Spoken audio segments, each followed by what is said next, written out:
Est-ce que tu savais que faire que des footings t'aidera pas à progresser? Et si tu veux battre ton record, il faut faire ces 3 types de séances. Le premier type de séance, ça va être le fractionné court. Par exemple, 2 fois 5 fois 200 mètres avec une récup assez courte, type 30 secondes ou 100 mètres trottés. On est sur des récupérations actives et on va travailler principalement sa VMA, on va dire sa vitesse en général. Il est possible d'augmenter les distances de course, type entre 200 et 400 mètres, voire même de faire des séances en durée, 30 secondes, 1 minute, jusqu'à 1 minute 30 par exemple.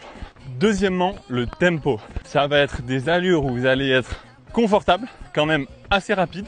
Donc en gros, on est confortable mais inconfortable sur des durées qui sont assez longues. Donc on va être genre 10 à 20 minutes et vous pouvez découper l'effort, que ça soit 2 fois 10 minutes, 20 minutes d'un coup, 4 fois 5 minutes. Bref, on va être sur des efforts soutenus sur la durée et on est là pour travailler son rythme, son mental et appréhender des efforts plus longs et plus soutenus. Et troisièmement, les sorties longues où on va travailler son endurance fondamentale. Donc on va être sur des sorties entre 1 heure et par exemple 1 heure et demie pour ceux qui préparent des choses un peu plus longues. Il faut pas oublier que sur ces séances, vous pouvez aussi mixer un petit peu le travail en ajoutant un petit peu de tempo.